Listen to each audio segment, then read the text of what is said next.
Je pense qu'on a vraiment abordé tous les sujets que je voulais aborder. Je pense que ce soit Thomas ou les autres aussi. Moi, j'aimerais vraiment, avant que ce temps-là qui est consacré à la zététique ne soit fini, j'aimerais connaître euh, votre avis. Bah, que ça soit, on va commencer par Thomas parce que je pense qu'il doit partir, même Monsieur Sam aussi. Votre avis sur ce mouvement, bah, que les gens qualifient de mouvement des apostats ou des ex-musulmans qui est quand même en train de prendre de l'ampleur. Et moi, l'avis que j'aimerais savoir, c'est est-ce que de un, vous en aviez conscience ou est-ce que c'est récent?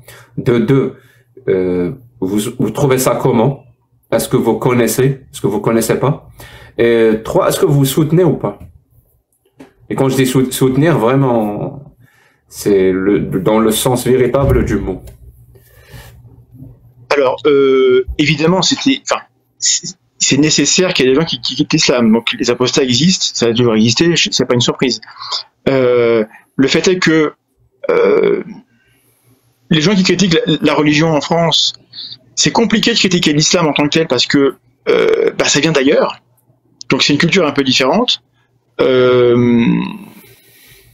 donc, il n'y a pas la même visibilité. Je suis pas au courant des mêmes choses. Hein, donc là, je suis content. C'est pour ça que d'ailleurs je t'avais invité parce que enfin, on a quelqu'un de ce monde-là qui parle. Et je comprends. D'ailleurs, il faut le faire en français parce que tout ce qui se fait en langue arabe, ça échappe complètement à mon scope. C'est impossible. Après, Internet est vaste. Et donc, pour tomber sur des contenus, moi, souvent, je tape débat, religion, débat Dieu, débat création, pour voir ce qui existe.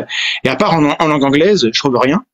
Donc, si ça existe dans vos communautés, je suis pas au courant.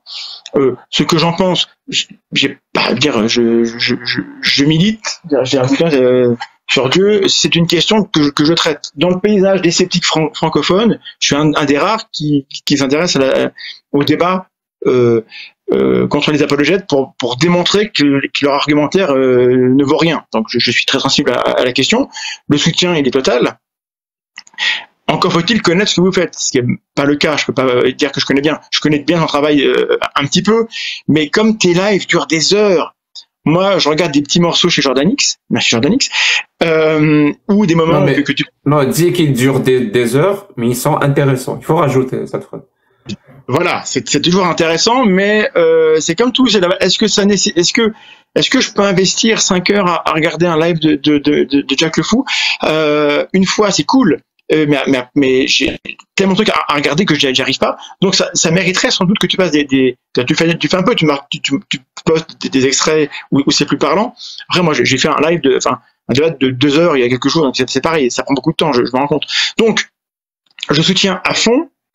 Et je suis très mécontent d'une certaine critique que vous recevez de gens qui disent en France, pour des raisons que je peux comprendre, arrêtez de critiquer l'islam parce que c'est déjà des gens qui sont maltraités en France.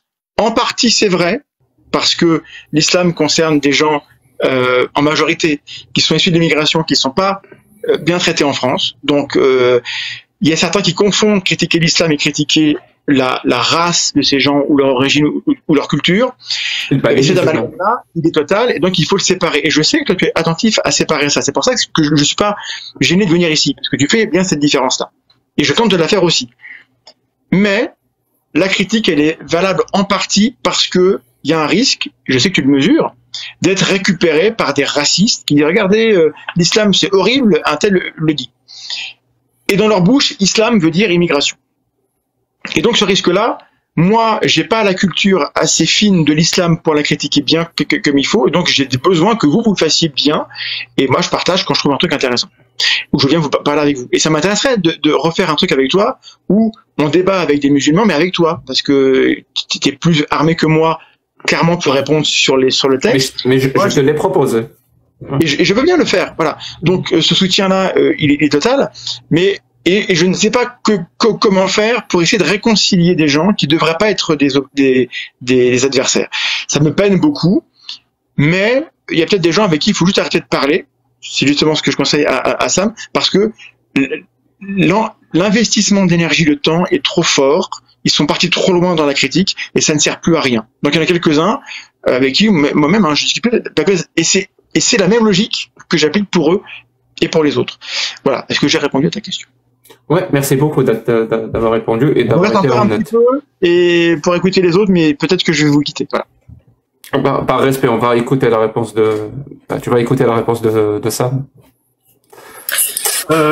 Moi, même question. Voilà. Même question, ouais. Je suis super ravi de ton travail. Je ne suis pas conscient de l'ampleur que ça prend en dehors de ton travail. J'ai un rapport suffisamment intime avec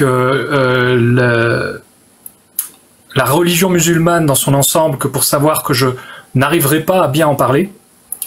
C'est-à-dire j'arriverai pas à être efficace. Et je vois que toi, alors on parle bien de cette familiarité, tu vois. Et toi, on sent que tu la maîtrises. Et je pense que c'est ce qui fait que tu arrives à être audible. Moi, je me sens pas capable d'être audible si je m'attaque à ce sujet-là.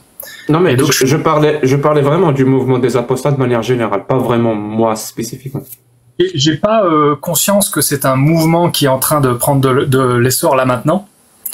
Je m'étonne de voir effectivement le grand rassemblement que tu arrives à créer, et je me dis bah tiens, il se passe vraiment un truc, et effectivement c'est vraiment impressionnant, mais je ne le vois qu'à travers ton prisme, et je trouve ça très très bienvenu évidemment. C'est super hein, de pouvoir un petit peu remettre en question, et surtout avec ta ligne de conduite qui est de foutre la paix à ceux qui foutent la paix aux autres, tu vois. On en parlait l'autre fois. Voilà, moi j'espère que le mouvement Apostat a ça dans sa ligne de conduite, j'en sais rien, tu me le diras peut-être, que effectivement les gens qui pratiquent tranquillement chez eux et qui n'en font pas une arme politique, qu'on leur foute la paix, quoi. Moi je tiens à ça parce qu'il y a quand même pas mal de profils qui sont tout à fait bien comme ça, quoi. Donc, mais à part ça, je sais rien de ce mouvement, non. Mais il est très bienvenu.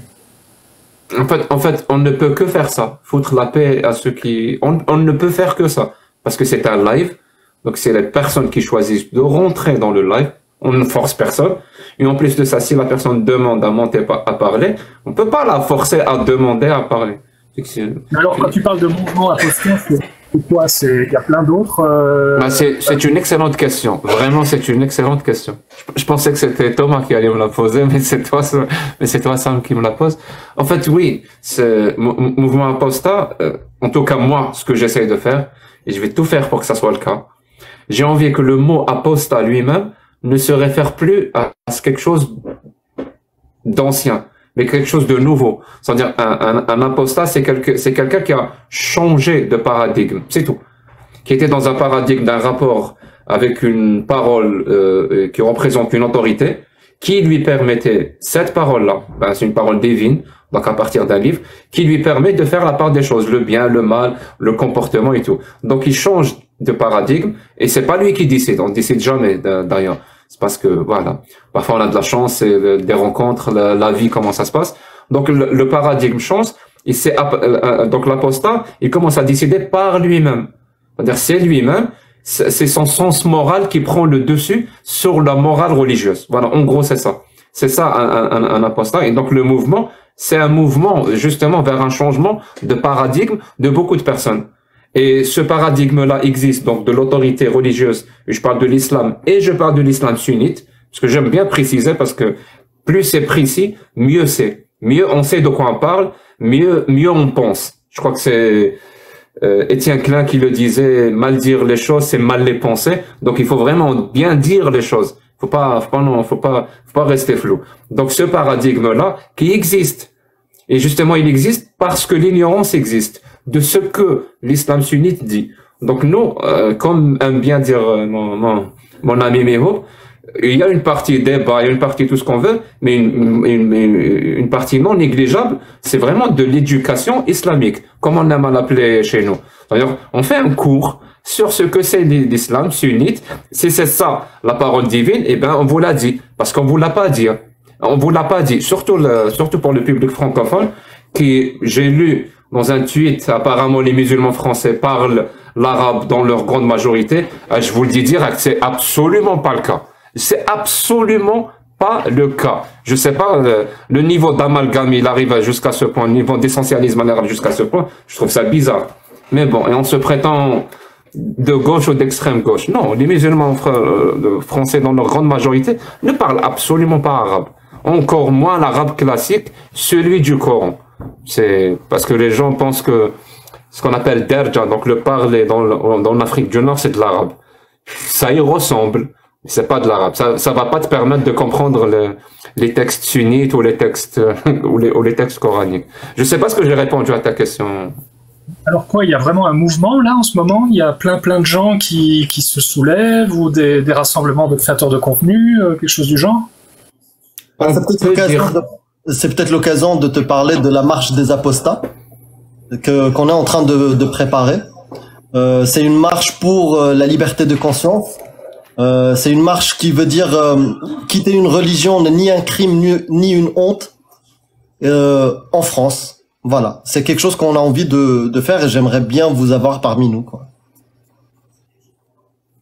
Moi, j'en serais ravi parce que la Belgique fonctionne d'une façon très comparable à la France par rapport à tout ça et par rapport à la mauvaise compréhension enfin voilà, on a les mêmes comment on appelle ça, les mêmes allez, putain, je tombe plus sur le mot, les mêmes trucs d'exclusion, quoi, les mêmes les mêmes discriminations. Voilà.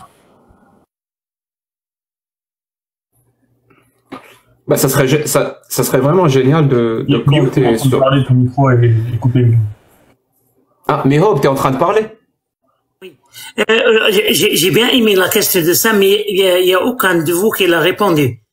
Parce qu'il parlait, non, t'as pas répondu, parce qu'il t'a posé la question de mouvement. Est-ce que c'est bon? Parce que là, vous l'avez parlé que de la France.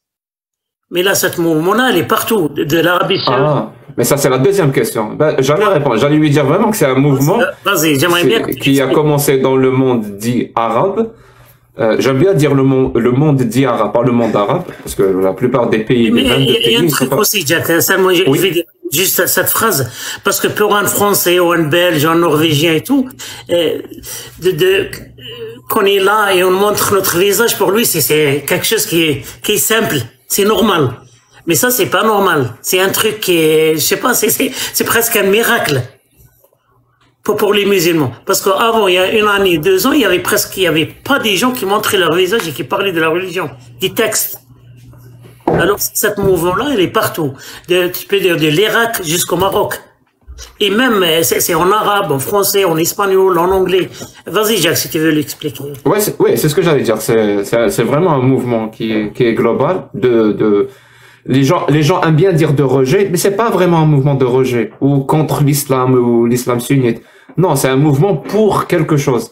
Vraiment, c'est un mouvement pour l'humanisme, pour les valeurs de liberté. C'est-à-dire, les gens commencent à accepter que ces valeurs-là sont universelles pour le coup. Tu es un être humain, tu mérites. Voilà, n'importe où sur la planète, si tu es un être humain, ben, je mérite de vivre avec mes libertés. Je mérite de vivre dignement. Je mérite d'être face à la loi, qu'on soit tous égaux. Ces valeurs-là, c'est des valeurs universelles. Et forcément, il y a des choses qui sont en contradiction avec ces valeurs. Ben, il se trouve que l'autorité, moi je distingue toujours l'autorité religieuse de l'islam sunnite dans ces pays-là représente une barrière à l'avènement, justement, et la concrétisation sur le terrain politique et sur le terrain social de ces valeurs-là universelles. Donc les gens les rejettent eux, justement, parce que ils sont pour quelque chose. Et ce mouvement-là, oui, il va toucher obligatoirement le monde occidental, si je peux dire ainsi, parce que tout à l'heure Thomas a dit une phrase, moi et Dari, on a un peu souri, parce que j'ai passé 2 heures au téléphone avec Dari hier, et on parlait exactement de la phrase que tu as prononcée, Thomas. Tu as dit... Pardon, tu as parlé? Non, écoute. Oui, parce que tu as dit, parce que là je vais dire quelque chose qui va faire très très mal disons, à l'extrême droite ou même la droite française. En fait, tu as dit une phrase, tu as dit, nous, l'islam, c'est quelque chose d'étranger. C'est pour ça, et tu as continué ta phrase. Bah, tu peux revenir en arrière, c'est vraiment la phrase que tu as prononcée. Bah, pour le coup, non, c'est plus le cas. C'est vraiment plus le cas. C'est-à-dire, on n'est plus. C'est pour ça que tout à l'heure je t'ai dit, dans une démocratie, chaque nouvelle génération est un nouveau peuple. Ça veut dire, l'islam, ce n'est. Tu as raison. Mais je dirais que ça m'est étranger. J'ai pas grandi dans ces codes-là. Et j'ai là, oui, là, oui. Mais tu comprends que tu t'es permis cette phrase-là, pour toi ça te semblait logique, et ça semble logique à beaucoup de personnes. C'est-à-dire, ils vont pas dire la même chose par rapport à la chrétienté, mais par rapport à l'islam, ils vont le dire. Parce que justement, et moi je pense que déjà c'est un début de stigmatisation. Parce que, c'est un début. Ça veut pas dire que celui qui prononce cette phrase est un raciste. Non, non. C'est un début. Parce que l'islam, comme la chrétienté, ben, ça fait partie de l'Occident aujourd'hui. Par exemple, en France, ben, il y a des millions de musulmans. Peut-être même plus de 10 millions. Donc, ça fait partie de la France. Ce n'est plus une religion exotique. Non, c'est une religion française. Comme la chrétienté, comme, on va pas dire, non, la France, pardon? C'est la deuxième religion en France. Oui, en termes de population, c'est la deuxième religion. Et moi, déjà, il faut intégrer ça. Ça veut dire, si tu intègres déjà ça, que l'islam est une religion française, je répète, hein, si ça vous fait mal aux oreilles, je suis vraiment désolé, mais ça va pas m'empêcher de dire ce que je pense. L'islam est une religion française, comme c'est une religion allemande, algérienne, saoudienne, canadienne, américaine. Ça veut dire c'est bon, on vit dans une société qui a déjà changé. Soit on l'accepte, ben, soit on construit des barrières ou des cons, ou je sais pas, en fait, si vous pensez que vous avez d'autres solutions, ou alors on intègre. Si un Français peut critiquer la religion qui appartient à la France, donc la chrétienté, ben un Français aussi peut critiquer la religion qui appartient à la France, qui est l'islam sunnite. De la même façon, s'il peut faire des pièces de théâtre où il ridiculise Jésus, ben il peut aussi faire des pièces de théâtre où il ridiculise Mahomet. Je vois pas pourquoi on pourrait pas le faire. C'est aussi ça. Oui, mais Hope, tu vas pas être d'accord avec moi. Oui, je suis tout à fait d'accord avec toi que l'islam, il est en Europe, et ça existe. Mais l'islam, c'est pas une religion française, il est pas une religion de Nord-Afrique. C'est une religion de Sahara, de désert, de l'Arabie Saoudite. Non, historiquement, d'où il a commencé, oui. Mais moi, je parle vraiment. Pareil pour Jésus. Il va rester toujours. Je vais vous quitter, donc je vous remercie beaucoup. C'est très intéressant, c'est très bien, et il faut qu'on soit en contact les uns les autres. Je me permets une dernière publicité. Ceux qui s'intéressent au débat sur la religion, allez sur Epic et Poké, qui est la chaîne secondaire d'Atran Chambier. Il y a deux fois 2 heures de débat sur Scholasticus. Pour le coup, c'est les chrétiens. Et dans les commentaires, il y a beaucoup de gens qui ont dit, mais en fait, ils argumentent comme les sunnites face à Jack le Fou. Donc vous pourrez aller voir que, in fine, ils retombent toujours un peu sur les mêmes mécanismes et les mêmes argumentaires. Et c'est frustrant. Et en même temps, c'est un peu édifiant. Moi, il y a des phrases que j'ai entendues dans ces débats, j'étais pas prêt. Hein. Mais bon, donc il faut continuer. C'est un travail qu'on ne peut pas arrêter et on n'en aura jamais fini, en fait. Donc, merci à ceux qui répondent. Mes amitiés aux collègues Clément, Dari, à qui j'ai pas pu discuter, mais on se recroisera. C'était un plaisir de discuter avec toi. Voilà. Bah pareil. Et merci encore et à bientôt. En tout cas, merci beaucoup Thomas. On le fait très souvent en privé et on t'aime tous très fort dans la team, donc il n'y a pas de raison. Merci beaucoup Thomas. Et je sais que peut-être pour toi c'est pas rien, mais le geste que tu viens de faire, c'est-à-dire venir en tant qu'animateur principal de la chaîne Tronchambier dans un live de Jack le Fou où on critique vraiment l'islam et l'islam sunnite, c'est un geste vraiment important et je te remercie pour ce soutien, voilà, que tu nous apportes. Merci et prends soin de toi. Je vais le faire descendre, peut-être qu'il ne sait pas, c'est bon. Ah, moi je pensais que Mioub allait faire un merci mon ami en le dégageant. Merci mon ami. Le chat est en émoi. Un petit mic comme ça, c'est dommage. Ouais. Est-ce que quelqu'un veut dire quelque chose? Oui, oui, c'était ça qui avait levé la main. C'est vraiment naïve. Parce que moi, je suis passionné j'ai été passionné. Tu m'entends? Ouais. J'ai été passionné de religion pendant tout un temps. J'ai lu les textes sacrés quand j'avais 20-25 ans, un truc comme ça. Je me suis tous farci. Je me suis arrêté aux Mormons, c'était un peu compliqué là. Je n'arrive pas. Alors, je suis sûr que c'est des a priori, mais je voudrais qu'on parle de l'efficacité réelle dans le monde réel. Hein. Je n'arrive pas à m'imaginer légitime pour parler des questions de l'islam. Je m'imagine pas légitime et pas efficace. Qu'est-ce que ça t'évoque? Est-ce que j'ai un problème? Est-ce que je pourrais? Est-ce que j'ai l'impression que j'ai la réponse parfaite pour toi. Je termine juste avec la caricature. J'ai l'impression que je vais arriver et qu'on va me dire c'est qui ce blanc-bec? Qu'est-ce qu'il vient foutre dans notre jeu? Il a rien à foutre là. Il y a la blanc-bec là-bas. Ouais, j'ai la réponse parfaite. Je te présente Cassius. Cassius. Je sais pas ce que tu connais ou pas. J'étais un peu stressée tout à l'heure, là ça va mieux. Je n'ai pas l'honneur, désolé. Bah voilà, le tir est rectifié. Est-ce que tu peux répondre à sa question? Parce oui, que je pense bien sûr. que ça te parle. Oui, ça me parle beaucoup, ouais. En fait, à partir du moment où on s'intéresse réellement, je vais juste te montrer un exemple, hein. C'est un Coran. Tout ça, ça a été rajouté au fur et à mesure. Pardon? J'ai vu... Non? Ah, ok. En fait, à partir du moment où on commence à s'intéresser, qu'on étudie, qu'on se renseigne, et surtout qu'on prend exemple, parce que moi, bien évidemment, ça fait quoi, 2 semaines, peut-être 3 maintenant, je suis pas encore en roue libre, hein. Je suis pas encore toute seule, j'ai encore des appuis, j'ai des gens qui me soutiennent, je viens sur les lives aussi, forcément, avec Mihoub, Jack, etc. Amir qui vient régulièrement également, j'ai des professeurs. Je m'intéresse, et du coup, même si je ne suis pas crédible aux yeux de certaines personnes, j'ai remarqué, à ma grande surprise, que j'étais soutenue, et que les gens, ils acceptaient.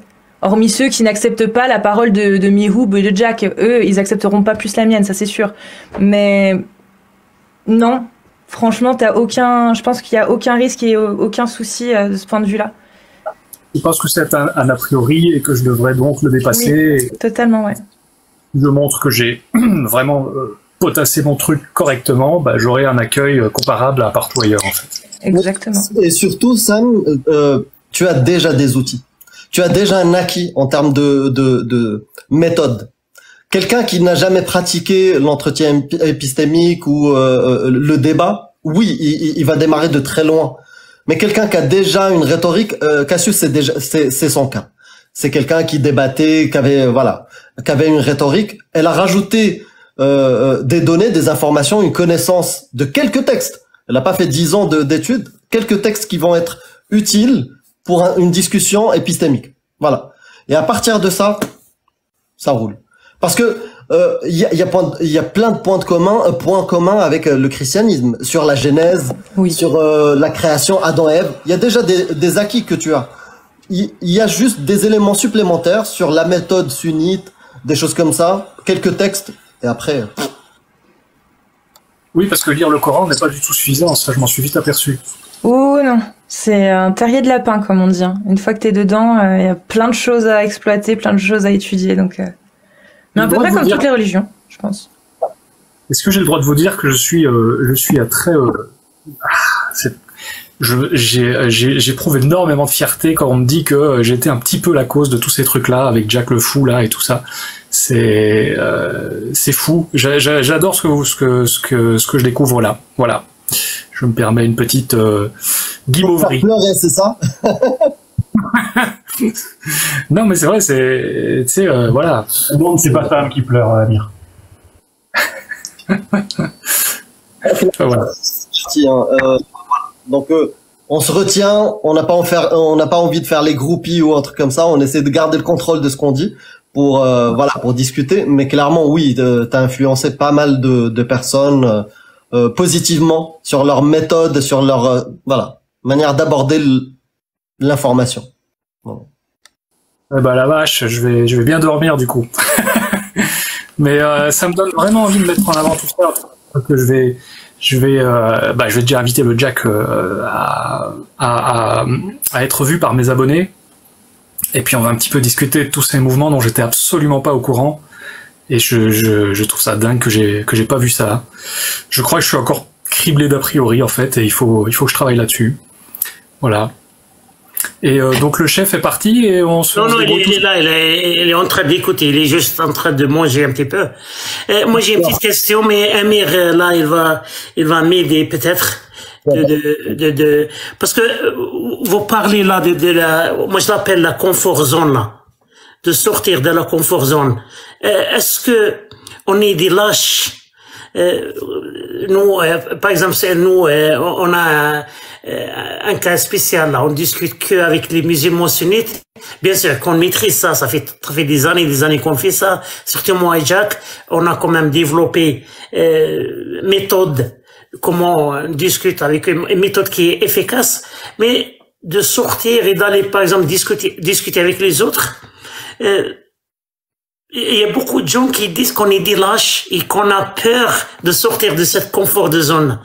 Est-ce que ça c'est vrai normalement? Mais quand tu dis toi sortir de c'est-à-dire parler par exemple à des chrétiens ou des... Non, parler, ou je sais pas, parler avec des autres, des coranistes, parler, je sais pas, parler de la création, par exemple parler de la religion, mais parler de la création par exemple. Parce que nous on parle pas de la création parce que ça ne nous intéresse pas.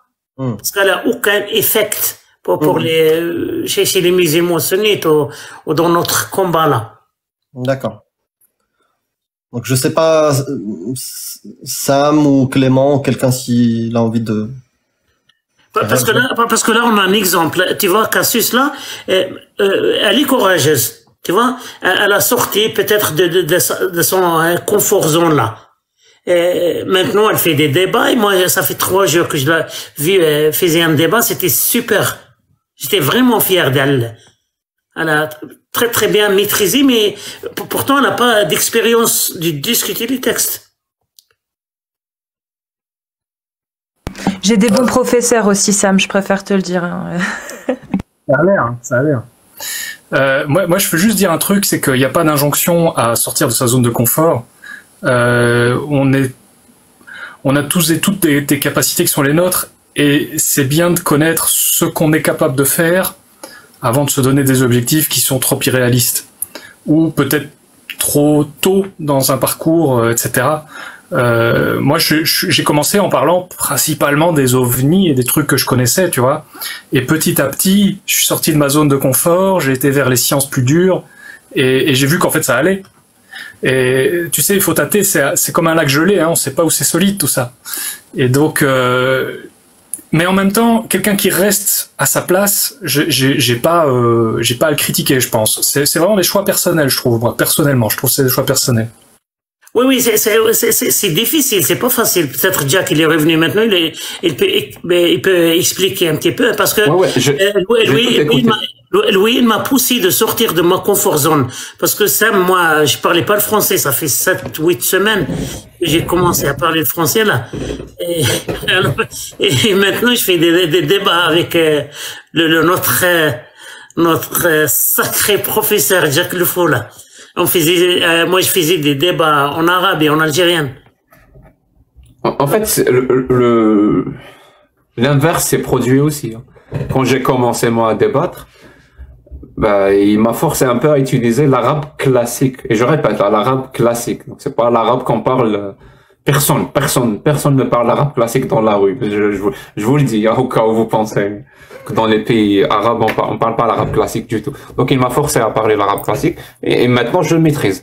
Donc, c'est à mon tour de te rendre, la même chose. Je te force un peu à parler français et tu vas finir par maîtriser le français. Mais par rapport à la zone de confort, oui.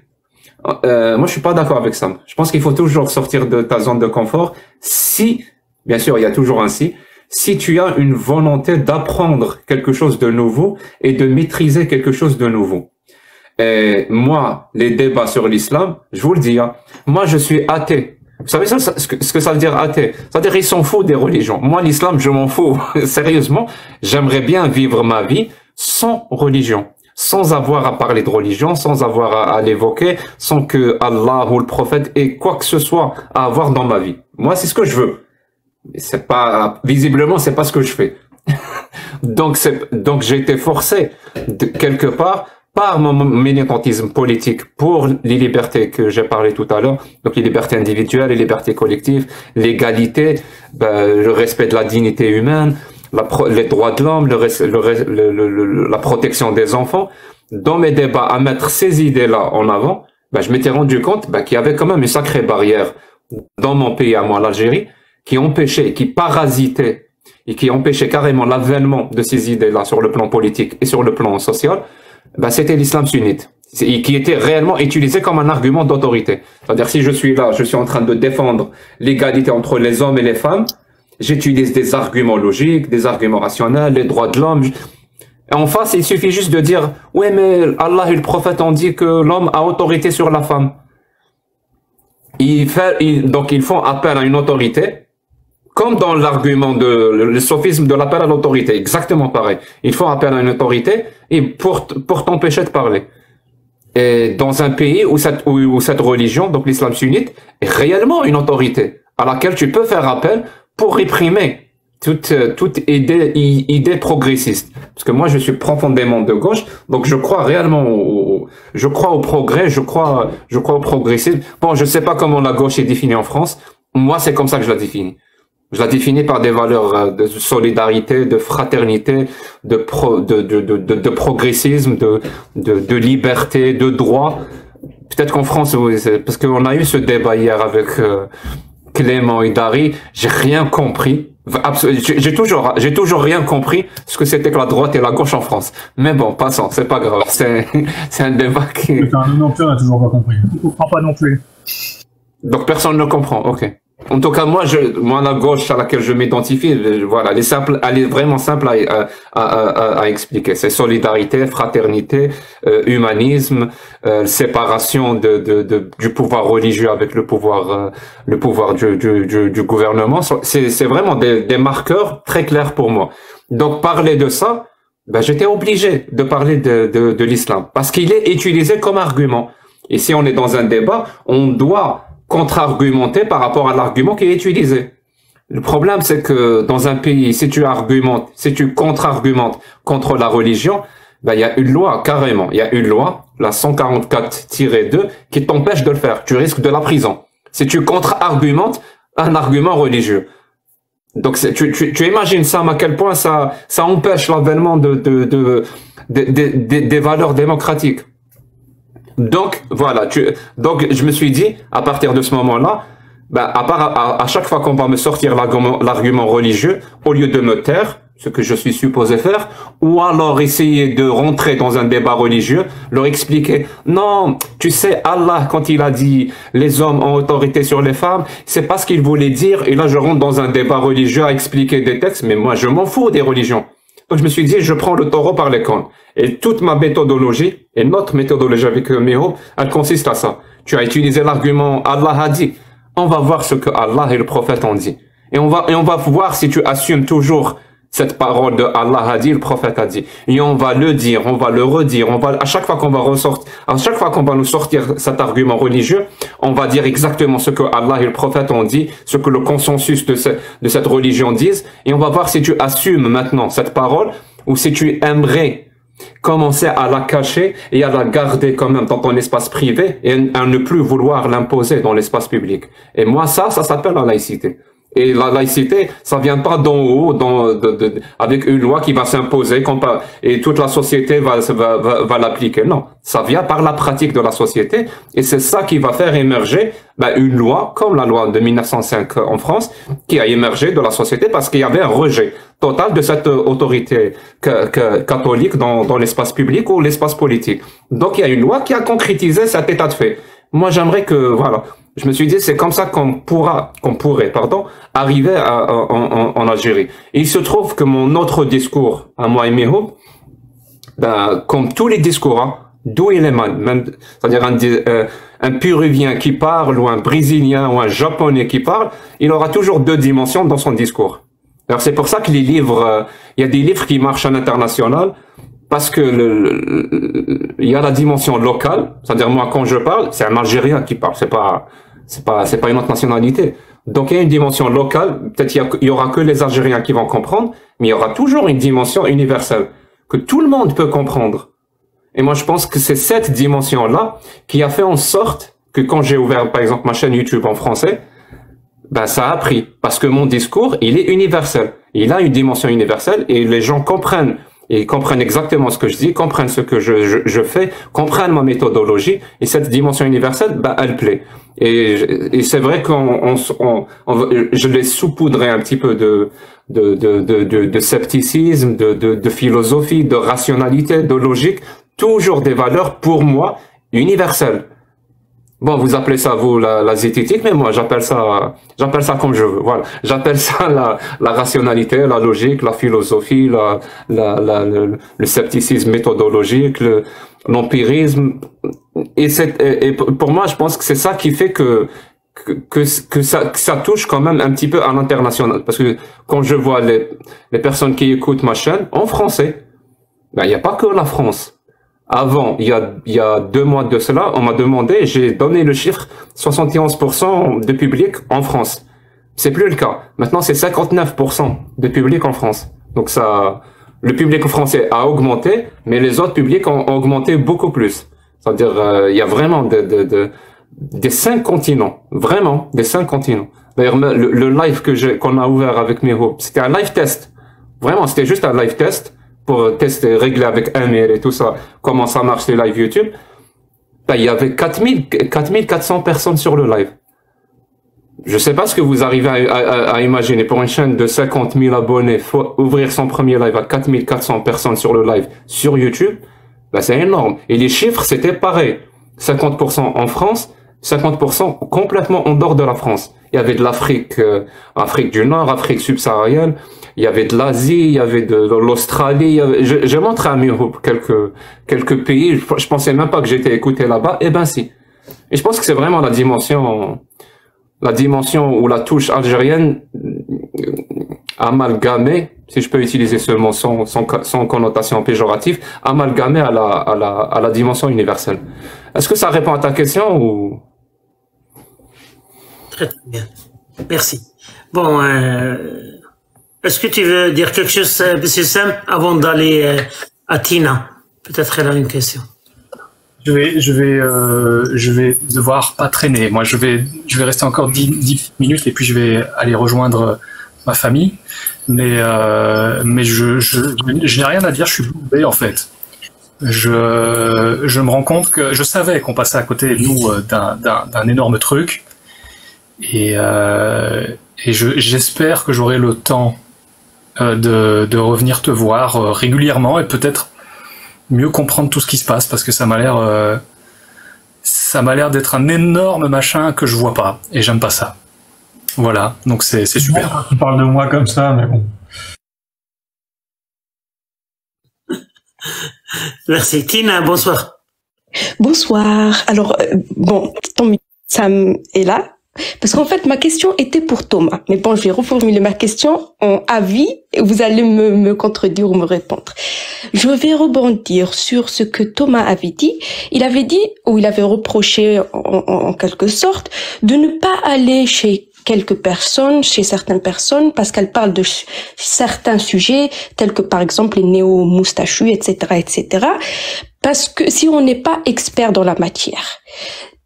Moi, mon ressenti en tant qu'auditrice, c'est que Thomas, ou le fait de dire ça, c'est que la personne ne fait pas assez confiance à son public pour pouvoir, par exemple, arriver à une conclusion ou arriver à démolir cette idéologie, etc., etc. Parce qu'en vrai, la zététique, qu'est-ce que c'est? La zététique, c'est pas de venir avec des informations, je vous ramène mes informations. Comme Jacques l'a bien relevé tout à l'heure, on n'a pas besoin d'être expert dans le sujet pour pouvoir, par exemple, utiliser la zététique dans un débat, comme le fait bien Jacques d'ailleurs tous les jours. C'est de pouvoir, le but en fait, c'est de poser la bonne question. Et le fait de dire oui, faut pas aller chez des personnes qui parlent de certains sujets qui sont un petit peu tabous, un petit peu extrémistes. En fait, en vrai, c'est balayer la poussière sous le tapis, si c'est comme ça qu'on dit. Et oui, et en tant qu'auditrice, encore une fois, genre ça m'a donné l'impression que en fait, on ne fait pas confiance à nos auditeurs ou à la capacité mentale de nos auditeurs de pouvoir de eux-mêmes utiliser les outils qu'on peut écouter ou entendre dans les débats pour pouvoir faire notre propre opinion. En gros, faire confiance à l'intelligence des gens. Voilà, je résume. Exactement. Merci. En fait, je voulais la réponse de Thomas, mais bon.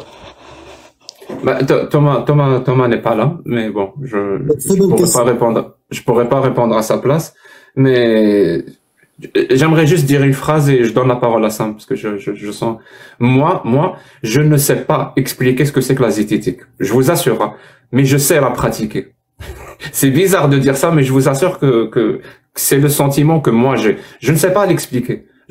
Si quelqu'un me demande c'est quoi la zététique, c'est quoi l'esprit critique, je ne sais pas. Je vais pas arriver à trouver vraiment les mots exacts. Par contre, je sais l'appliquer.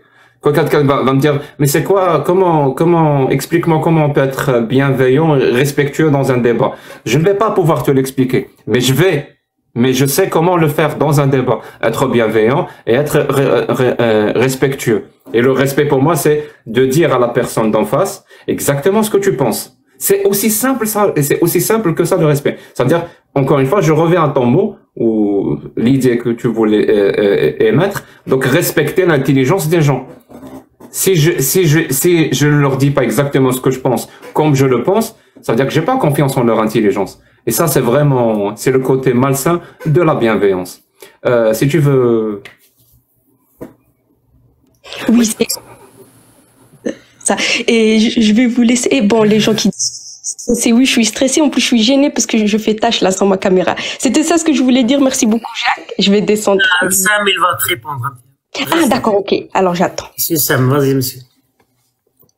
Oui, on va m'appeler Sam. Hein. Je suis pas. C'est un peu très grandiloquent tout ça. Merci Tina parce que tu vois, ça c'est un des trucs que j'ai pas pu dire tout à l'heure. C'est que effectivement, ces dialogues, ces discours de il faut pas aller chez un tel et un tel. C'est comme si automatiquement ça allait arriver, les gens sont stupides et en voyant qu'il va avec chez un tel et ils vont tout de suite être convertis et oulala. Alors que l'outil qu'on délivre est précisément un outil qui permet de ne pas tomber dans ce panneau-là, en théorie. Donc effectivement, tu le soulèves, il y a une contradiction là-dedans qui vaut la peine d'être exploitée, même si elle n'est pas, comment dirais-je, même si elle n'est pas au cœur du problème. C'est effectivement un truc qui moi me marque terriblement, c'est que où est l'intelligence des gens là-dedans et où est aussi la considération pour les gens qui s'informent à partir de plusieurs sources. Parce que la majorité des gens que je connais dans le monde réel, moi, à part ma communauté sceptique, c'est des gens qui vont écouter un peu toutes les sources. Et je crois que, alors c'est de l'anecdote, c'est évidemment du témoignage personnel, je n'ai pas des statistiques sur ce que les gens regardent comme source, mais je crois que moi je serais bien comment dirais-je, je serais bien vantard si je m'imaginais qu'en allant quelque part, j'amenais tout de suite une confirmation de la personne auprès de tout le monde, alors que je parle d'esprit critique et que c'est avec l'esprit critique qu'on juge ça. Donc merci d'avoir placé un mot là-dessus.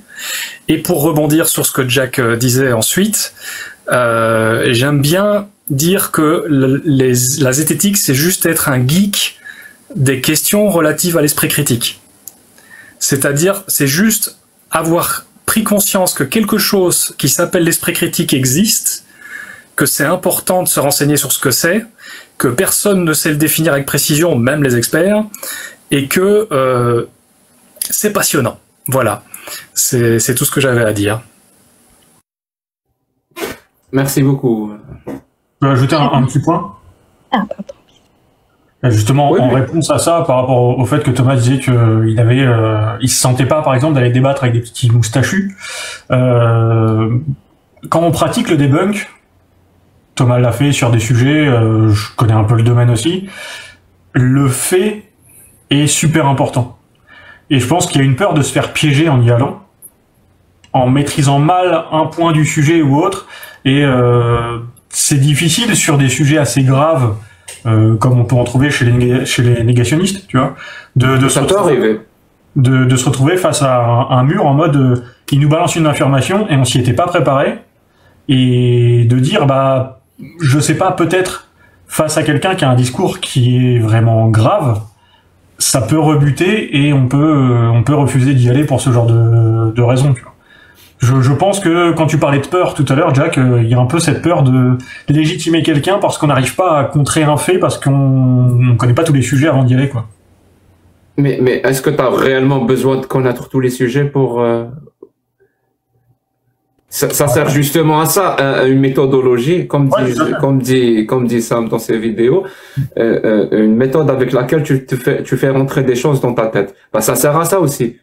Cette méthodologie, c'est tu l'utilises pour questionner les affirmations que l'autre fait, même si tu connais pas. Tu questionnes juste. Tu as affirmé ça, comment tu le sais? Est-ce qu'il y a une source? Est-ce qu'il y a quelque chose? Moi, la peur dont j'ai parlé, c'est vraiment la peur. J'ai pas confiance en moi. C'est-à-dire, j'ai pas confiance en moi. Je sais pas si je vais assurer, si je vais quelque part. Parce que je te donne un exemple, hein. En plus, on en a parlé plusieurs fois, moi et Mehoub.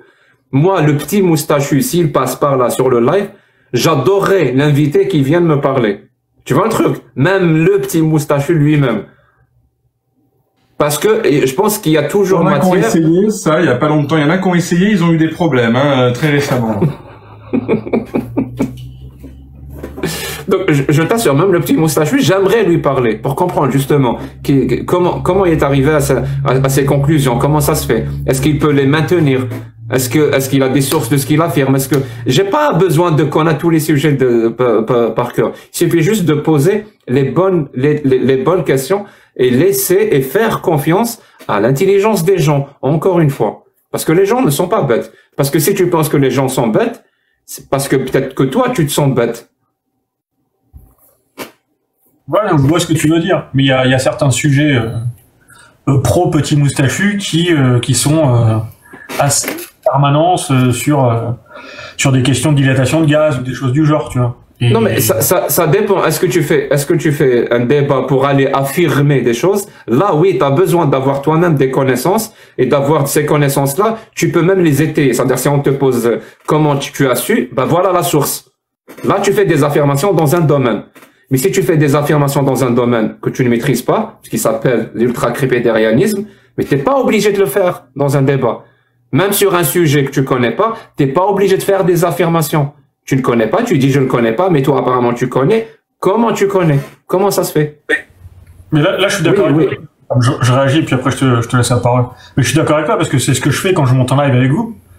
Et plusieurs fois il y a des gars qui m'ont dit tu parles pas arabe, ferme ta gueule, ton avis vaut rien, tu vois. Bon bah je me mets en retrait puis après je vous laisse bosser les gars. Mais j'en ai conscience hein, de pas tout savoir et d'être capable de pas tout savoir et de l'assumer.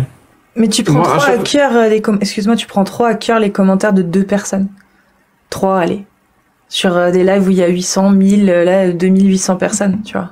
Et en plus, ils le répètent à chaque fois, les mêmes 2-3 personnes, ils répètent le même commentaire plusieurs fois pour donner l'impression qu'ils sont nombreux. Mais je t'assure sur le mot de est-ce que tu connais l'arabe ou pas, moi, quand je fais des débats en français sur l'islam, je leur dis je ne parle pas arabe. Je parle pas arabe, je ne sais pas lire l'arabe, je ne comprends pas l'arabe. Il y a un problème? Oui, est-ce qu'il y a un problème? S'ils me disent il y a un problème, je leur dis dans ce cas-là, il faut maîtriser l'arabe pour comprendre l'islam. Là, ils ont 2 choix. Soit ils me disent non, dans ce cas-là, il n'y a pas de problème. Pourquoi tu m'as posé cette question? Soit ils me disent oui, il faut comprendre et lire l'arabe pour comprendre l'islam. Je leur dis dans ce cas-là, sur les 1,5 milliard de musulmans, 80% ne sont pas arabophones. Donc ils comprennent pas l'islam. Donc il y a 80% des musulmans qui savent pas, ils sont quoi alors? D'après toi, ils sont quoi? Ils parlent pas arabe. Et toi, tu as posé comme prémisse que pour comprendre cette religion, il faut maîtriser l'arabe. Tu vois, chaque argument, il y a des contre-arguments. Vas-y, monsieur Sam, je pense que tu voulais dire un truc. Ouais, je voulais. Alors du coup, on va revenir un peu en arrière. Mais t'as raison. Il faut oser s'affirmer. Je pense que c'est ce que Casus Lady souhaite dire aussi. c'est qu'il faut pas avoir peur des trois rageux qui montrent les dents, parce que derrière il y a des gens qui ont envie d'écouter. Effectivement, c'est un truc qu'il faut. C'est pas facile parce que je comprends Dari aussi, parce que comme je te dis, moi aussi j'ai cet a priori de pas être légitime. On nous a fait tellement de attention, il faut pas parler de ça, tu vois, dans tous les milieux que c'est à la fin on finit par y croire. Mais en fait c'est un sujet comme un autre avec des humains et qui se posent des questions. Donc voilà. Sinon, pour revenir deux, trois petites minutes en arrière, je comprends aussi ce que Dari veut dire. Quand on m'a beaucoup fait le reproche, ouais, quand t'as été chez Vincent Lapierre et que y a un tel qui t'a parlé, il a glissé son sujet fétiche qui était, je pense, les quotients intellectuels en fonction des origines ethniques, etc. Mais c'est même pas comme ça que je l'ai compris vraiment. Enfin bon, bref, c'est un gars qui est très intéressé par ça et tu ne lui as pas apporté de contradiction. Donc voilà, effectivement, ça c'est un peu le piège, c'est de se retrouver à faire un hochement de tête un peu trop rapide dans un dialogue qui glisse. Ouais, ça c'est les œufs qu'on casse en faisant son omelette. Mais pour autant, tu veux commenter? On ne m'entend plus? Vous m'entendez pas? Non, toi, c'est Jack. Ah, j'ai dit, si c'est vrai, parce que je sais pas de quoi tu parles, la vidéo avec Vincent Lapierre, mais si c'est vrai, je trouve cette critique légitime. Oui. Alors, il se trouve que, en l'occurrence, c'est pas totalement vrai, parce que je l'arrête immédiatement et je dis, oh là, attention, là, tu m'emmènes sur des trucs, et je le prends un peu à la rigolade pour dire, revenons sur le débat, tu vois. Un peu en mode, allez, Rémi, t'as encore trop bu, là, mais gentiment, quoi. Parce que on sait, et le public en plus le sait, parce que je l'ai vu, que c'est un peu les obsessions de ce gars-là, précisément. Enfin, les obsessions, c'est comme ça que Zioclo appelait ça, pour être précis. Et donc ça, effectivement, c'est un risque. Si c'était mis à me parler, mais comment tu expliques que nanana les chambres à gaz? Alors j'espère qu'on va pas se faire strike parce que j'ai dit ça. Nanana le machin. C'est vrai que j'aurais pu être désarçonné. Mais là, il y a aussi un arsenal de méthodes à avoir avec ça, avec soi, qui permet d'éviter de valider, de tomber dans un débat en fait sur ces questions-là. Moi, je vais jamais débattre chez les gens, quoi. Une fois de plus, il y a méprise sur ce que je fais. Je vais pas débattre, quoi. Enfin bon, voilà. Peut-être qu'il faut aller chez eux pour débattre dans ce cas-là. Mais en débat, je me risque pas en temps réel en fait en débat, parce que ça devient une guerre de qui a une bonne mémoire, qui a une plus grande culture, qui a le meilleur aplomb, qui a. Mais si, excuse-moi de. Je peux te résumer ça en une phrase. Qui a, ça va se résumer à qui a l'expérience de faire des débats. Tout à fait, exact. Mais l'expérience, ça s'acquiert. C'est simple. Exactement.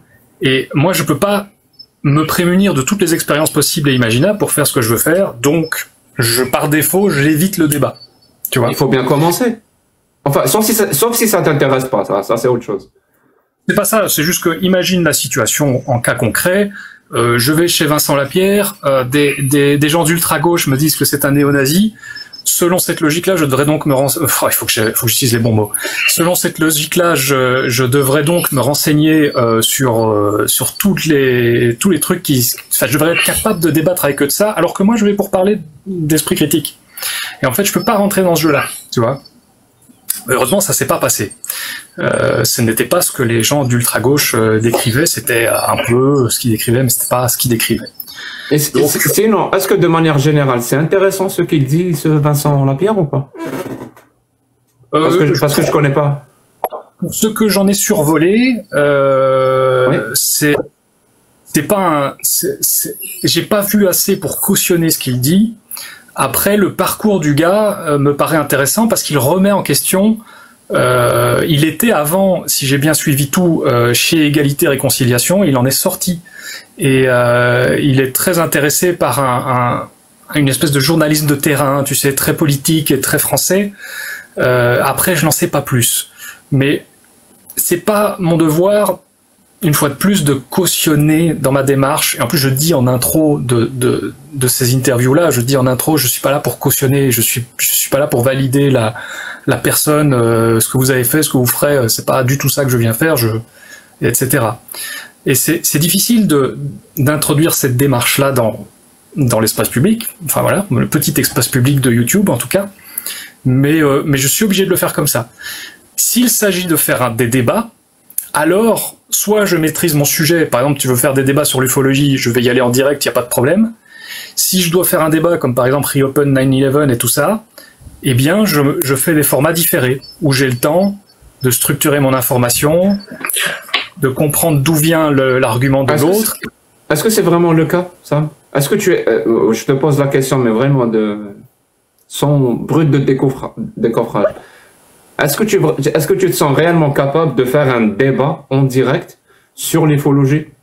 Oui, parce que là j'ai un bon gros packaging, ouais. Oui, mais est-ce que tu penses que c'est ça? C'est ça faire un débat, avoir des connaissances dans un domaine? Parce que je t'assure, le débat c'est un tout autre exercice. Quand je te vois toi en tout cas faire tes entretiens, je sais plus quel mot on avait, tes débats épistémiques. On avait trouvé. Politique, non, je sais. Entretien de politique épistémique, un truc de genre. Tu as une connaissance de ton sujet, tu as une maîtrise de ton sujet, et ça inspire. Ça fait que tes interlocuteurs savent qu'ils vont devoir donner le meilleur d'eux-mêmes et toutes sortes de choses. Ils vont pas pouvoir t'écraser avec du bluff. Ils vont pas pouvoir, parce que tu vas relever tout ça, et très très vite ça va être un débat de fond. Et ce que tu fais sont des débats de fond. Tu prends des sourates, tu prends des passages, tu prends des interprétations, tu prends et en tout cas pour ce que j'en ai vu, maintenant je n'ai pas moi non plus regardé tous tes lives en long et en large. J'en ai regardé 2. Ouais, mais c'est pas vraiment. Il y a pas de maîtrise des textes de mon côté ou du côté de Miro. Voilà. Comparativement, si moi je devais avoir le même bagou que toi, je pourrais l'avoir sur l'ufologie, mais je pourrais pas l'avoir sur un autre sujet, quoi. Par exemple, le 11 septembre, avant que je ne fasse mon format sur le 11 septembre, j'aurais pas pu. Malgré le fait que j'avais déjà une idée très arrêtée sur la valeur des remises en question des versions officielles. Tu sais pourquoi je t'ai posé cette question? Parce que j'espère que Clément Fraise ne va pas mal le prendre. Je vais vraiment parler de lui. Parce que Clément Fraise, je le trouve vraiment très intéressant et j'adore le documentaire en 3 parties. Je sais pas, Fake Mad la 3e partie n'est pas encore sortie. Voilà, on va le sortira quand elle sortira. La 3e partie sera totalement achevée en février. J'avais dit à Sam qu'elle était faite. Et comme je suis un perfectionniste de merde, j'ai évidemment changé toute la fin au dernier moment. Donc, en ce moment même, je suis en train de monter le générique, là, de début. Donc voilà. Mais je sais pas quand est-ce qu'elle sortira, parce qu'après, il faut que ça passe au mixage. Mais j'ai tout, j'ai les BO, j'ai tout. Donc ça devrait sortir entre fin février, début mars. Voilà.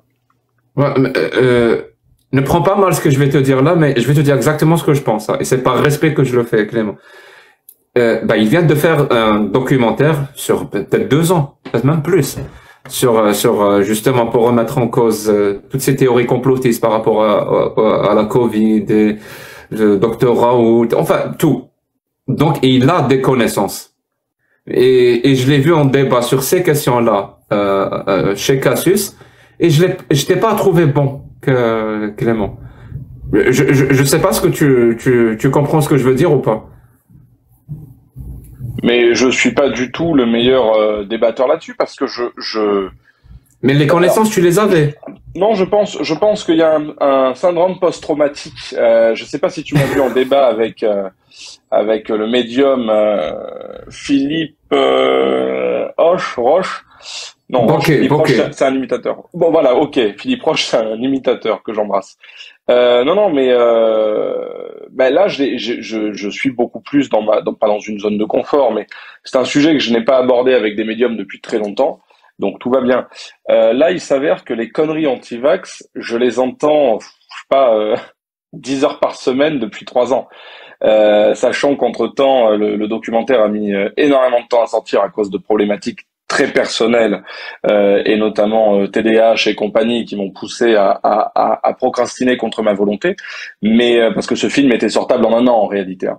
Et d'une manière générale, je perds patience quand c'est des arguments auxquels j'ai répondu 36 fois sur Twitter en 15 jours, tu vois. Donc effectivement, je peux pas faire un entretien. Et d'ailleurs, c'est intéressant parce que, par exemple, la dernière fois que je l'ai fait chez Casus, à chaque fois, il apportait un argument, j'apportais le contre-argument, il changeait d'argument. Et ça a été une succession de synthèses où je le mettais en PLS perpétuellement, avec le chat qui assénait au passage des présents de vérité générale magnifiques. Et donc du coup, non, moi je suis pas je suis pas très bon je suis bon en entretien épistémique, mais quand je prends le temps de me poser à 23h50 sur un live TikTok avec des mecs qui me ressortent que le vaccin donne la 5G, je déconne, mais on n'est pas loin. Ouais, effectivement, je peux perdre un peu patience. Ouais. Il y a des chances. Donc c'est une question de résilience peut-être. Sur ce sujet-là, oui. Oui, sur ce sujet-là, bien sûr. Sur ce sujet-là, absolument. Je peux comprendre. Non, moi je voulais vraiment juste Jack, moi je pense qu'il y a aussi faire comprendre je finis juste la phrase et je te laisse je voulais juste faire comprendre à Sam que vraiment le débat c'est un exercice à part. C'est-à-dire vraiment, même si tu as 3 doctorats, bon, apparemment il y a des gens qui ont 3 doctorats, même si tu as 3 doctorats et que tu veux parler sur les sujets de ton doctorat, si tu n'as pas l'habitude de faire des débats, c'est complètement, parce que si lui apporte une information, toi tu apportes une information, lui, c'est pas un débat. Je vous assure, c'est-à-dire deux personnes qui apportent des informations mutuellement, ce n'est pas un débat. Et ce genre de débat, pour le coup, moi, je les trouve complètement stériles. Ça sert à rien. Même les personnes qui nous écoutent, ben, ceux qui étaient déjà d'accord avec une personne vont rester d'accord avec lui. Rien ne va changer. Le débat, c'est autre chose. Il y a des subtilités, il y a des trucs où tu démolis carrément ce que la personne en face dit, sans que toi-même tu apportes d'informations. C'est même le contraire. Si on démolit son information qu'elle a apportée, une fois qu'on a établi que c'est bon, que l'information qu'elle a avancée, qu'elle prenait pour vraie, ne l'est absolument pas, ou qu'elle n'a aucune raison de l'être, là, il y a de la place pour que toi, tu apportes ton information. Sinon, ça sert à rien. C'est-à-dire les personnes qui pensent que son information, l'information de la personne A est valide, et qu'elle n'entend pas pourquoi elle n'est pas valide, sans entendre la contre-information, vraiment détruire juste les affirmations de la personne. C'est ça, pour moi, c'est comme ça que je vois le débat. Mais je pense qu'avec Miho, c'est vraiment la méthodologie qu'on a développée depuis 3 ans maintenant. Oui, Amel? Bon, la prochaine fois, je vais te couper la parole parce que tu as abordé ce que je voulais dire. Non, sinon, il y a beaucoup de commentaires. Il y a des gens qui ont certainement la même maladie que Mihoub. Ils veulent qu'on parle de Aïcha. Donc, ça n'arrête pas. Et puis après, j'aimerais bien poser la question à Clément. Quelle était la célébration de tout à l'heure? J'ai pas compris. T'as fait un... Comme ça, j'aimerais bien savoir ce que t'as célébré. On l'a tous vu, on l'a tous vu. Ah bah oui. Ah non, j'étais content parce que la BO du générique de la partie 3 matchait à mort sur mon montage et j'étais très fier de ouais, t'es sur le montage, parce que mon compositeur de la bande originale de Fake Up Ulysse Jeune est un génie qui aura un jour un César, voilà. En ce moment, il est sur l'orchestration du prochain Ducobu et ce mec a un César dans moins de 10 ans, voilà, vous le saurez. Ok. Et j'ai juste une question justement par rapport à ça. Tu fais toujours tes montages avec ces vêtements ou c'est comme ça que tu t'habilles pour faire des montages? J'ai pas eu le temps de me changer. Je suis rentré d'un rendez-vous. Voilà. Donc j'étais en rendez-vous à l'extérieur. Ah donc c'est pas l'uniforme du menteur. Ok ben. Du menteur, non, du mentaliste, tu vas dire. Après, voilà, je prends assez mal. Non, mais pour le coup, non. Par contre, je suis tout le temps en costard, ça oui, au quotidien. Clément est peut-être l'homme le plus classe de la zététique. Oui. Il essaye malgré le fait qu'il est probablement le plus pauvre. Mais il a la chance d'avoir des très bons amis tailleurs qui lui font des challengers. Et Clément a une quinzaine de surmesures qui mettraient à l'amende le roi Charles. Mais la réalité, c'est que j'ai la chance d'avoir des très bons amis tailleurs qui me font des costumes quasi gratuits, d'une manière de troc entre guillemets. Et donc je suis le plus pauvre de la bande et je suis le mieux habillé. Voilà, bon, ça fait partie des contradictions que j'ai. Voilà. Sinon, Minamor, je sais pas si elle a envie de. Non, mais Mina, elle parle quand elle veut. Elle le sait. Non, Moi, je vais. à la fin, je vais m'abstenir cette fois. J'attends les Aïcha. Bonsoir tout le monde. Bonsoir, Amina. J'espère que tu vas bien. Moi, je prépare mes textes, tu vois, comme ça, on a de la matière. On est prêt. Quand vous dites le mieux habillé de la bande, c'est la bande des zététiciens, c'est ça? De tous les producteurs de contenu et de tous les producteurs de contenu et même de la vulga francophone. Je vais aller jusque là, Clément. Oui, je vais aller jusque là. Je valide. J'aimerais bien dire, parce que vous avez oublié un truc qui est très très important, Monsieur Sam, parce que vous parlez de ce mouvement-là. Le truc qui est très spécial avec ce mouvement-là, c'est comment dire, les femmes qui participent dans ce mouvement-là. Ça, c'est qui est vraiment unique, hein. Les femmes musulmanes, ex-musulmanes, hein. Les femmes ex-musulmanes, par exemple, comme Amina, là, t'as Fula, là, qui fait des vidéos. Elle va monter avec nous, peut-être dans 10 minutes. Alors, il y en a beaucoup de femmes musulmanes qui participent dans cette, Félicitations, parce que nous, on a échoué, je ne sais pas comment ni pourquoi, on n'a pas réussi trop à avoir des bonnes statistiques de profil féminin sur nos spectateurs et à avoir des femmes productrices de contenu ou intervenantes. Elles sont assez rares encore, c'est beaucoup trop rare du côté pure méthode sceptique. J'ai peut-être une phrase là-dessus qui t'a un peu plus suicidé ma carrière à chaque fois que j'ouvre ma gueule. En fait, je pense que la zététique est d'une manière générale une méthode de déconstruction d'idées reçues. Ça, on est tous d'accord. Donc, il faut de base avoir à cœur une certaine déconstruction. Et ça se juxtapose très souvent à des idéologies politiques qui remettent en cause pas mal de paradigmes. Et la critique permanente qui revient le plus souvent en tout cas, je pense à quelqu'un comme concrètement moi que j'ai connu à ses débuts sur Twitch et qui reviewait mes vidéos et avec laquelle j'ai été.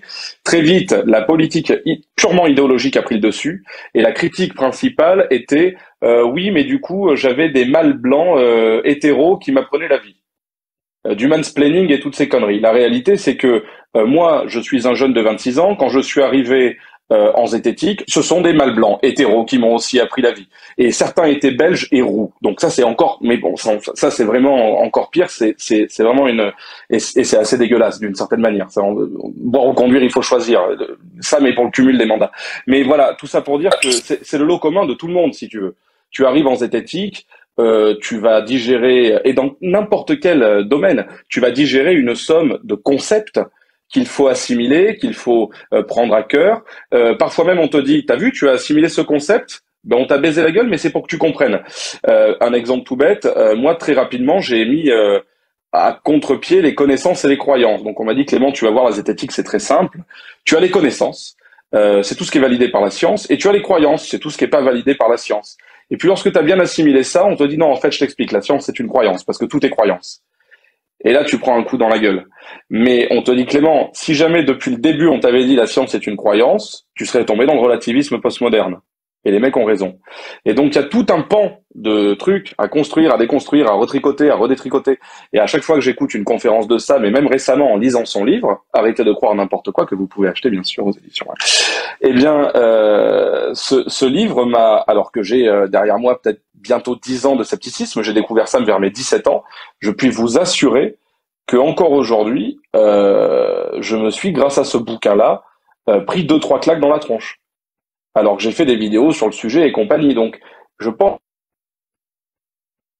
que c'est tout le temps que l'on se mange des explications en permanence qui parfois vont titiller même un petit peu notre ego, de nous dire ah oui, mais je pensais des trucs comme ça. Et je pense que peut-être le fait qu'il y ait pas mal d'hommes décourage certaines femmes. Voilà, tout simplement. Merci beaucoup. Et je confirme hein, pour le livre. Et je pense que Mihoub s'en souvient. Il y a 1 an et demi, vraiment 1 an et demi de cela, on faisait des lives. C'était même pas encore sur TikTok. C'était sur une autre application. 1 an et demi ou 1 an. Enfin, je me rappelle plus. En tout cas, il y a quelques mois. J'ai conseillé ton livre. Monsieur Sam, c'était vraiment quand t'as fait une vidéo pour dire tout le monde peut copier cette vidéo et la mettre sur son YouTube. Donc je me rappelle plus de la date exacte, mais c'était vraiment ce jour-là.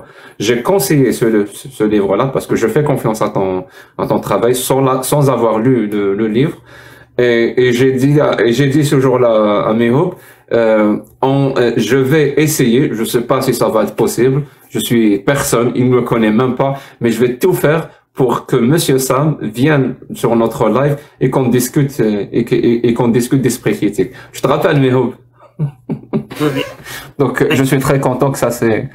Moi je suis même Jacques, moi je vais profiter, tu me connais, moi je te jure, parce qu'on a Monsieur Sam avec nous et j'aimerais bien profiter de parler de quelque chose parce qu'il vient de la Belgique et on parle de l'islamisme en Belgique, c'est vraiment grave quoi, parce que par exemple ici en TikTok là, t'as par exemple un imam ici qui est en train de parler par exemple de mariage des petites filles, qu'il faut tuer les apostats, et qu'il est avec ça. Aujourd'hui, en 2024, et il vit en Belgique. Par exemple, moi, personnellement, je reçois chaque jour des dizaines de menaces de mort, des insultes et tout.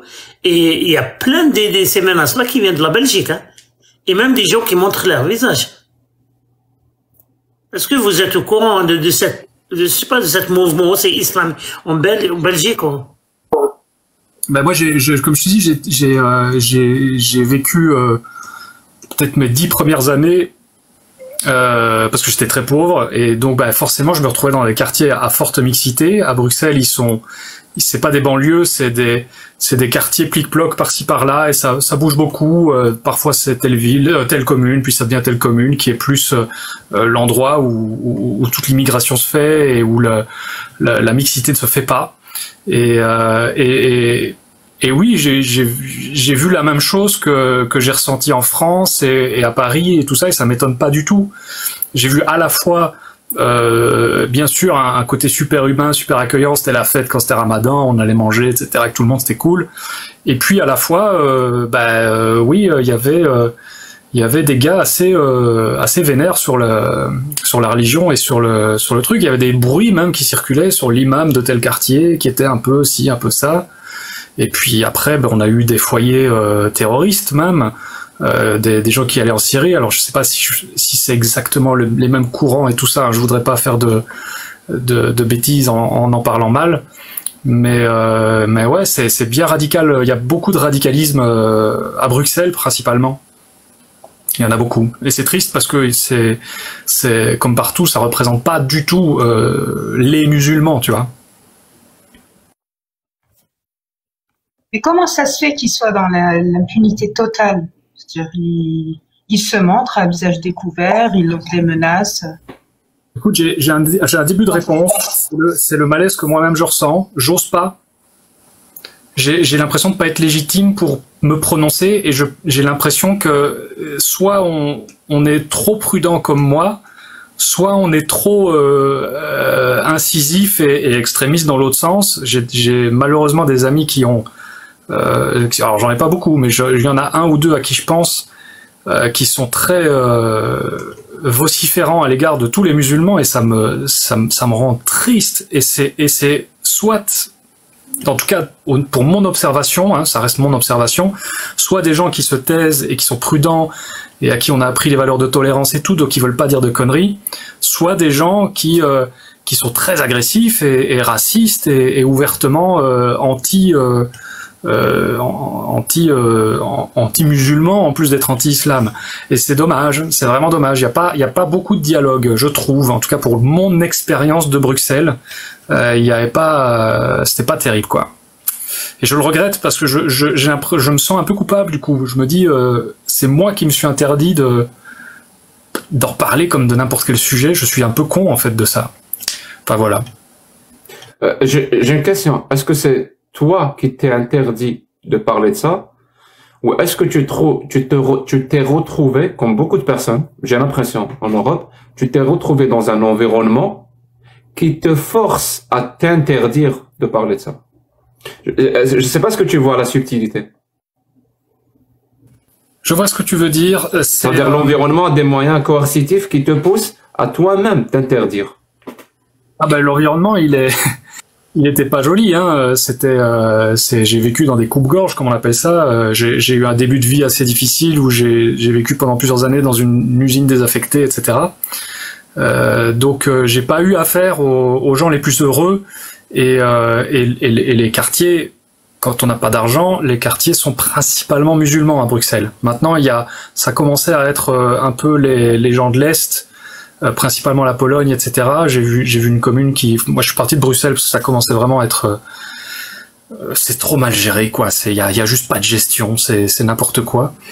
Et donc, bah ouais, forcément, est-ce que c'est moi qui imaginais cette oppression ou est-ce que je la ressentais vraiment? Comment tu veux que je sache? Il y avait des gens qui étaient comme des poissons dans l'eau dans cet environnement.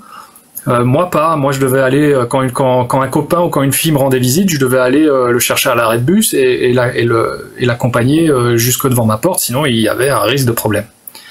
Et à nouveau, ça c'est pas l'islam, c'est la pauvreté. J'insiste. C'est moi ce que j'ai observé, c'est la pauvreté qui rend les gens affamés et agressifs et pas du tout en disposition de se parler, quoi. Alors qu'est-ce que tu veux que je sache? Voilà.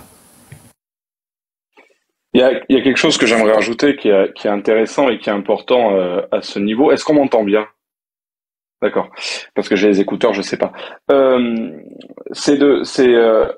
l'erreur, si j'ose dire, principale l'axone, c'est un neurone mal. L'axiome principal et l'erreur initiale, c'est qu'à l'issue de la Seconde Guerre mondiale, on a laissé à la Belgique le soin de redevenir un pays. Ça, c'est quelque chose qui était de base vraiment une erreur. Mais au-delà de ça, et j'aimerais rebondir sur ce que dit Sam parce que c'est quand même très intéressant. Je l'ai vu passer dans le chat, notre truc et tout. J'ai vu que ce soit moi de costume ou Sam, il y avait le côté on est des bourgeois. J'ai vu fils à papa du 16e. Sam et moi, on a un parcours assez similaire avec des parents chaotiques. J'ai fait les tours de cartes pour manger dans la rue. J'ai vécu en HLM en banlieue de Marseille de 2 parents toxicomanes dans un truc qui ressemblait à un squat insalubre. Donc les quartiers musulmans, on connaît bien. Après, la connaissance même que j'ai de l'islam, elle est quasi nulle, mais j'ai à peu près le même. En fait, je vais pas paraphraser ce que t'as dit Sam, mais en gros la connaissance de pareil les beaux jours du Ramadan et aussi les mauvais jours. Des règlements de compte et des machins et des gens qui partent au djihad, on connaît aussi.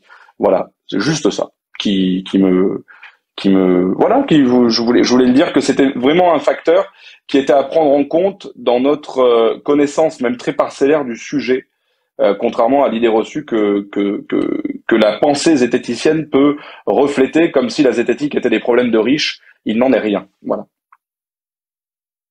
Et j'ai eu des sacrés claques, moi, par rapport à ça, justement. La première de toutes, ça a été quand j'ai été voir une conférence de... Alors attention, j'ai été voir une conférence de Jean Bricmont, il y a très très très longtemps. Donc Jean Bricmont, c'est une personne qui est étiquetée infréquentable, etc. Mais il allait parler justement de la foi. Et il allait en parler dans une académie islamique. Et je sens qu'on est censé être choqué par le nom de Jean Bricmont, mais je te dis la vérité, j'ai l'impression que personne connaît. C'est que moi. Voilà. Dieudonné, qui défend des positions parfois un peu limites, etc. Mais il a défendu Dieudonné à l'époque où c'était encore plus ou moins défendable. Voilà. Et puis alors maintenant, apparemment, il dit des trucs qui sont pas bien. Je sais pas, j'ai pas vérifié. Mais c'est quelqu'un qui, moi, en tout cas, à ce moment-là, au moment où il a fait sa conférence sur la foi, j'étais très intéressé d'aller le voir. Et je me rappelle que j'ai été le voir en me disant, mais il est fou, il fait ça dans une académie islamique, mais il va se faire dégommer, c'est pas possible. Et c'était le débat le plus apaisé que j'ai pu voir sur la foi. Le mec parlait, et dans l'assemblée il y avait des imams, il y avait des croyants, et tout était dans le respect, tout était vraiment intelligent, etc. Et je me suis dit, mais qu'est-ce que j'ai dans le crâne pour aller m'imaginer que je que je prenais même un risque en allant voir ça. Tu vois? Donc je me dis, on est brainwash par un truc qui est con.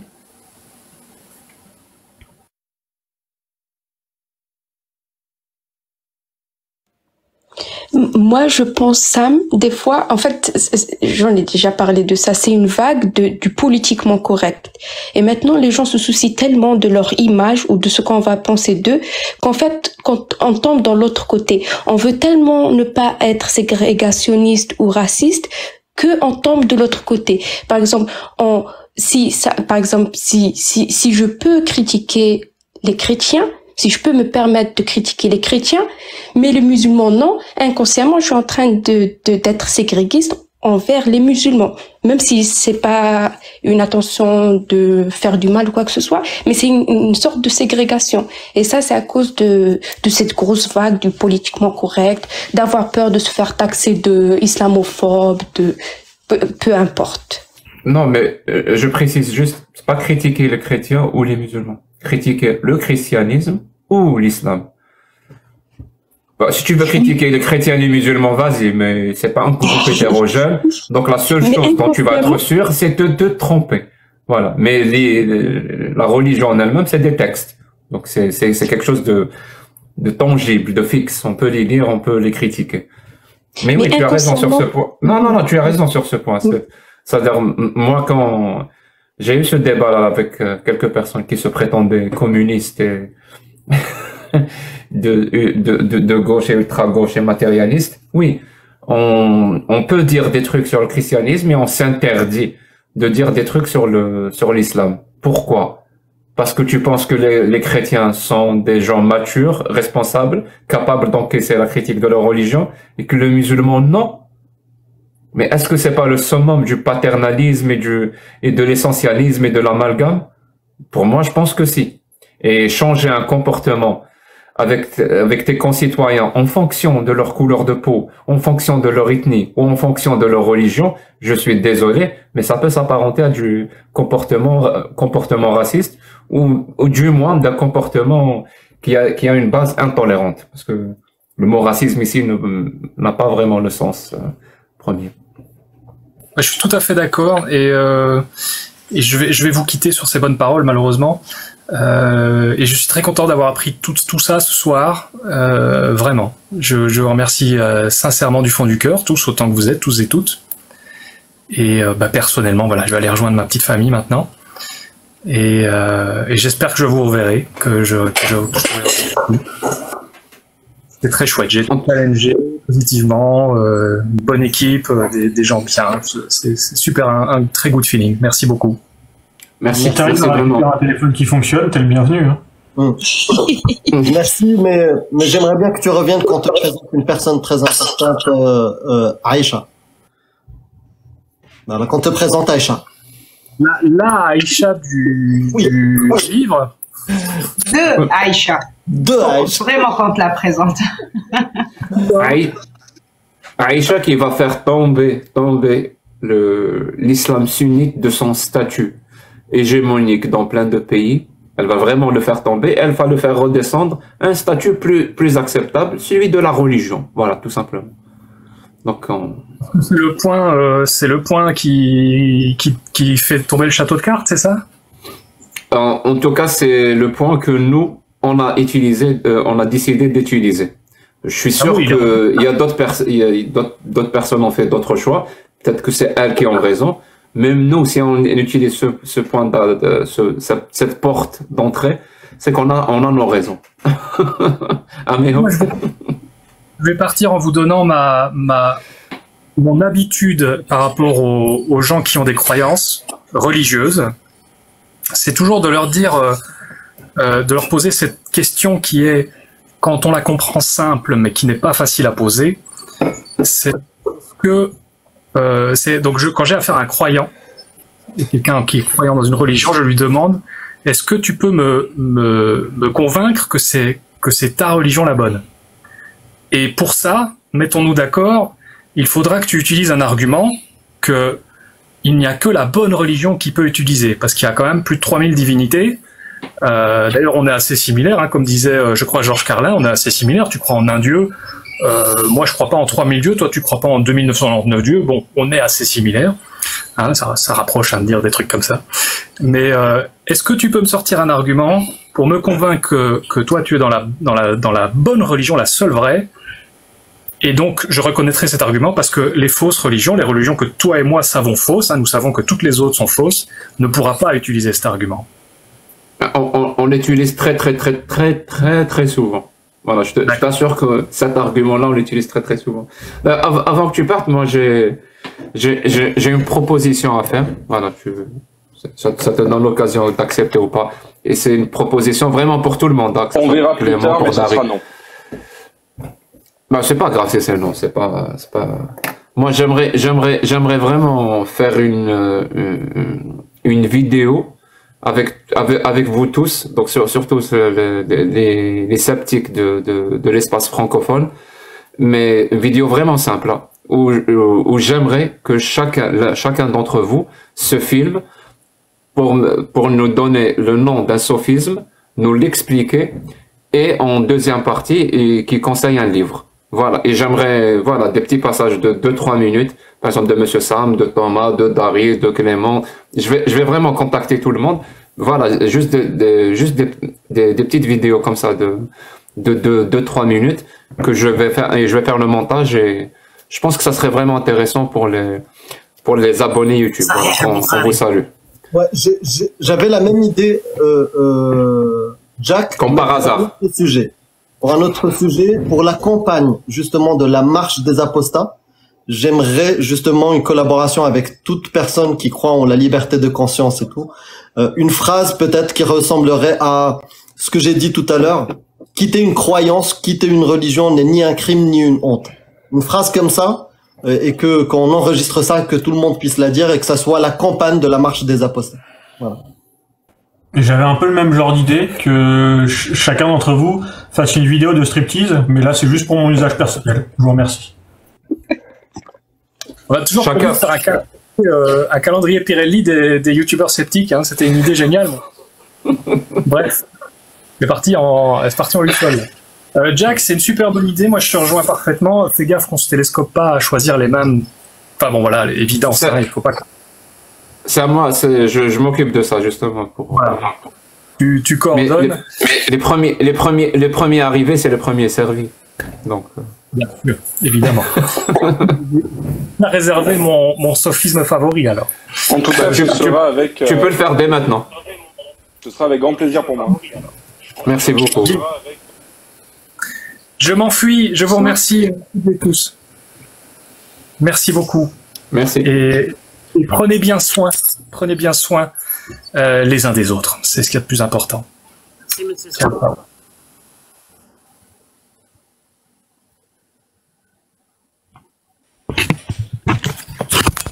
Au revoir, Mihob. Mihob est parti. Ouais.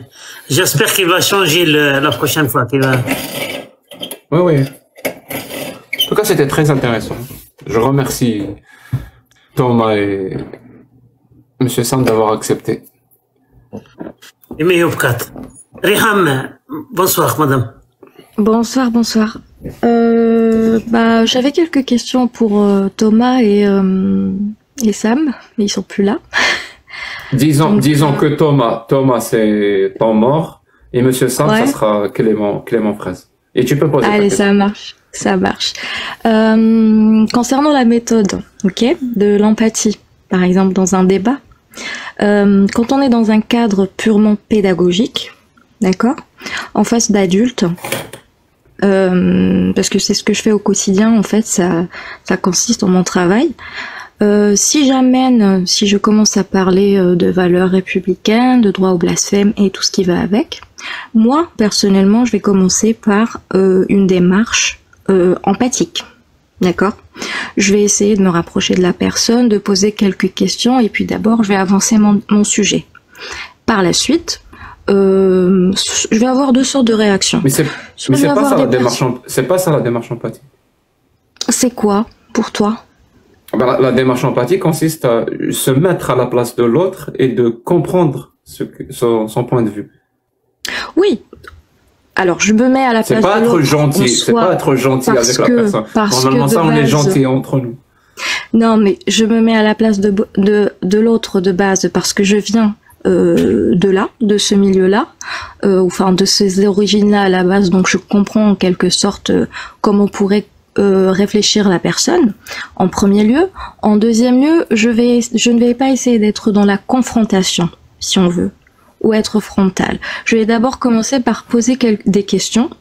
Par la suite, je vais avoir deux sortes de réactions, comme je disais. La première réaction, ça va être l'excitation, où la personne en face va partir dans tous ses états, va commencer à... Est-ce que, madame, oui, est-ce qu'on peut essayer ça maintenant? Ok. Moi, je suis musulman, là. Et je crois le mariage des petites filles. Ok, voilà. Ok, y a pas de souci. J'aimerais bien qu'on va essayer. Ok, d'accord. Allez, on va faire ça.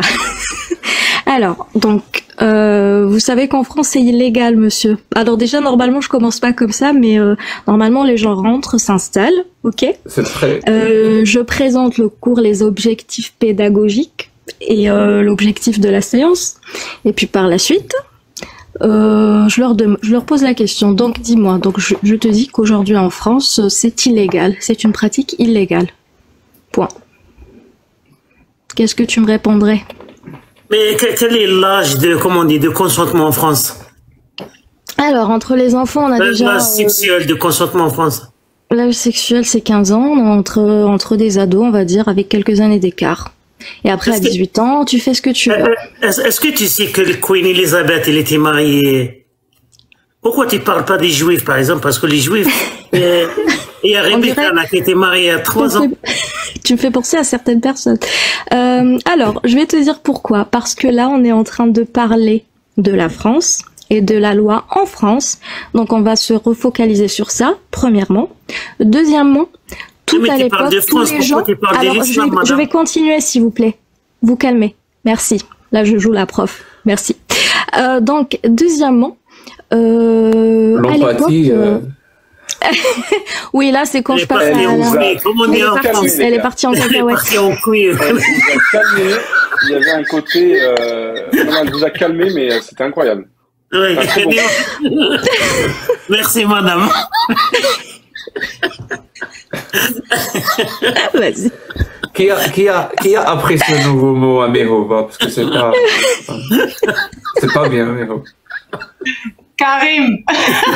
Non, mais pour pas être dans la mauvaise foi, je te promets qu'avec certaines personnes, ça fonctionne. Même si à côté, je vais avoir des personnes qui vont m'insulter, qui vont me traiter de tous les noms, mais c'est pas grave. Avec certaines personnes, ça peut fonctionner.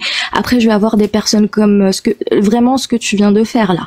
Oui, et le juif et les personnes avant, j'explique doucement que avant, les gens n'avaient pas le cumul de connaissances qu'on a aujourd'hui, ils comprenaient pas que les petites filles, on pouvait leur faire du mal, blablabla. Donc ça veut dire que pour certaines personnes, pour la majorité, que ce n'est pas quelque chose de divin.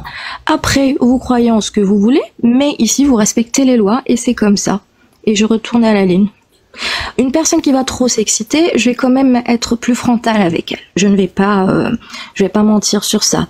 Mais ma démarche principale, c'est déjà de partir, de me mettre à la place de l'autre, dans le sens où j'ai des origines maghrébines surtout, pas du côté musulman.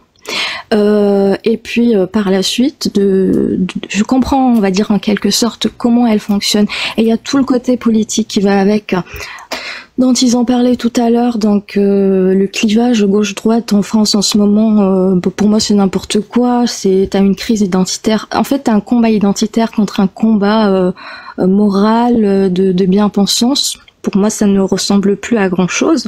Donc moi, personnellement, je crois toujours en des valeurs humanistes que je garde pour moi. Peu importe les partis, pour moi, aujourd'hui en France, ça veut plus dire grand-chose. Voilà.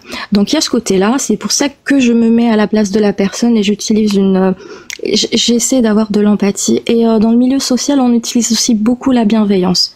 Parce que moi, en face de moi, je vais avoir des personnes en semi-conditionnel, des personnes qui viennent de quartier, des personnes qui ont été déscolarisées. Donc ça, tout ça, c'est le public infrabac. Ensuite, les immigrés. Oui. Tu fais quoi comme job, Reham? Je suis formatrice, alors ça s'appelle, je suis formatrice pour adultes en citoyenneté, français langue étrangère, culture générale, voilà. Tu es musulmane ou? Moi je suis panthéiste, agnostique. Je suis pas musulmane. Voilà. Alors t'as pas des valeurs, toi. Comment tu vas juger les paroles de Dieu? Des valeurs. Donc si quelqu'un me dit ça, bon ça pareil, c'est un classique. J'ai pas de valeurs. On n'a pas besoin. Alors nous n'avons pas besoin de religion pour avoir des valeurs humanistes. C'est l'humain qui fait les valeurs et c'est l'humain qui fait la religion, tout simplement. Aussi. Après, tu peux penser ce que tu veux. T'as le droit de le penser dans ta tête. Vous avez une autre question, monsieur Mihoub? Non, vous m'avez convaincu maintenant. Ouvrir, par exemple, ou créer du contenu, ouvrir des lives, faire justement ce type de travail, c'est un truc qui t'intéresse, Reham? Franchement, j'y avais jamais pensé avant parce que moi, ça m'intéressait de le faire sur le terrain. C'est quelque chose qui m'a toujours attiré. Avant, je fais de la traduction aussi à côté. Et puis avant, j'avais une librairie que j'ai dû fermer à cause de problèmes économiques. Mais quand je vois ça, en fait, sur les réseaux, j'ai l'impression que ça pourrait être une très bonne idée de le refaire aussi en ligne que reproduire, on va dire, les mêmes séances que je prépare avec les mêmes objectifs, ce qu'on appelle nous des objectifs pédagogiques, avec les mêmes supports et sources que je vais un peu adapter au format en ligne. Pour des plateformes en ligne, mais j'avais jamais pensé à ça, ça m'avait pas traversé l'esprit. Voilà. Merci beaucoup. Et merci à toi et merci à Jack parce que je crois que c'est en live. Merci pour tout ce que tu fais. Merci d'ouvrir le débat. Sur l'esprit critique, la liberté de penser. Merci parce que tu te rends pas compte aussi que il y a une grosse discrimination. En fait, on va dire en quelque sorte, tu te posais beaucoup de questions sur la politique en France. Moi, de mon point de vue, après, il y a les autres qui pourraient juger. La gauche va mettre les problèmes liés à l'immigration et à l'islam sous le tapis. La droite va récupérer. En gros, je suis un peu simpliste dans ma façon de penser, mais c'est un peu ce que je vois. Enfin, je regarde même plus les médias mainstream, ça, on m'en parlait même pas. Donc, le fait de faire cette démarche-là, ça ne fait même pas que aider tous ces apostats qui sont à l'étranger ou en France parce que il manque de liberté d'expression, voire même de menaces de mort et tout ce qui va avec.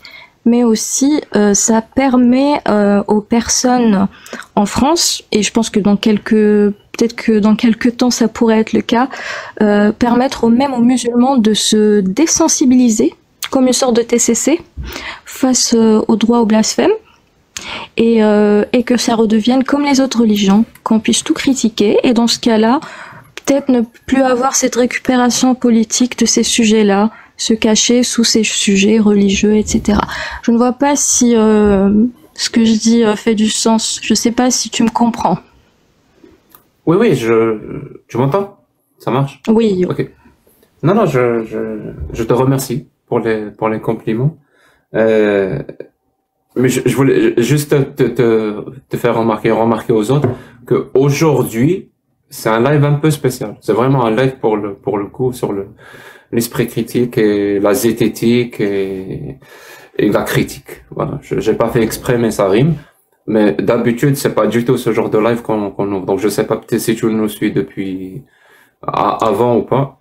Mais d'habitude, on n'est pas dans la vulgarisation ou l'explication ou la pédagogie. Oui. On est dans l'exercice justement de la critique. Parce que moi je pense que c'est la meilleure façon propager cette façon de faire, donc la rationalité, la logique, et les connaissances scientifiques et tout. La meilleure façon de la propager, c'est de l'utiliser dans un débat. Et à chaque fois de manière répétée, de manière récurrente, je finis mes mots, de manière répétée, de manière récurrente, ce qui permet d'aborder plusieurs sujets. Mais si les gens font attention, ben, ils sont pratiquement tous abordés pratiquement de la même façon. Parce que c'est la façon rationnelle, la façon logique, et la façon quand quelqu'un affirme quelque chose, on demande la source. C'est aussi simple que ça. Donc on n'a pas réinventé l'eau chaude. Merci. Moi, je vais dire la même chose, Reham Kodjak, mais je vais juste ajouter qu'ils ont essayé ton méthode presque 1500 ans avec l'islam. Ils n'ont pas réussi. C'est juste ça, madame. Oui, ta méthode-là, elle était essayée. Hein. Alors, je sais qu'elle a été mais ils n'ont pas réussi. Voilà. Chacun sa méthode, mais tu as tout à fait le droit de respecter. Je respecte ta méthode. Hein, je vous suis quand vous êtes dans la pratique de ce que vous êtes en train de dire. Moi personnellement, j'ai aucun problème avec ça. Après, chacun choisit sa méthode et choisit ce qui l'arrange. Dans ce cas-là, ça va être aussi lié, on va dire, à la personnalité de la personne. Il y a beaucoup de choses qui rentrent dans le jeu, mais j'ai aucun problème avec ça. Je pourrais t'inviter même dans un débat, essayer de faire ça en face, voir si ça marche ou pas. Non, mais après, t'es pas réfractaire à l'amélioration, à l'adaptation. Donc, je l'ai entendu même pendant l'exercice, tu vois. Du coup, plus tu feras ces débats-là, plus tu feras tes choix. Donc, c'est ce que j'entends. Voilà. Non, je sais qu'il y a des moments où il faut être frontal, où il faut sortir les sources et les faits et mettre la personne face aux faits et c'est comme ça. C'est comme par exemple un truc tout bidon, même pas par rapport, qui se joint en fait à la religion parce que c'est lié. Les personnes qui vont pas croire en le fait que la Terre soit ronde, ou sphérique on va dire, ou bien à la théorie de l'évolution, ça se rejoint. Quand je vais aborder ces sujets-là en culture G, ils vont me dire bon, moi je ne crois pas en ça. Alors déjà ils utilisent le verbe croire. Alors que c'est des faits que je leur présente. Donc au début, je faisais semblant de pas entendre le croire, je ne crois pas qu'on vient qu'on est des cousins du singe, etc. Mais par la suite, je disais juste c'est un fait, je donne les sources, c'est comme ça, et on passe à autre chose. Et la personne avale l'information et c'est tout. Merci madame, merci beaucoup. Je vous remercie tous et bonne soirée. Bonne soirée. Oui, Provence, le Gallois. Oui, bonsoir à tous. J'espère que vous allez bien. Au début, je parle doucement parce que ma fiancée dort à côté, donc j'ai pas envie de la réveiller. J'espère que vous m'entendez. Je tiens tout d'abord à remercier Jack pour avoir réuni tout ce bon monde aujourd'hui, donc Clément, Monsieur Sam, et surtout de réussir le tour de force. On va dire de faire parler Monsieur de Sam et la tranche en billet dans un live devant tout le monde et de manière vraiment très constructive et très intéressante.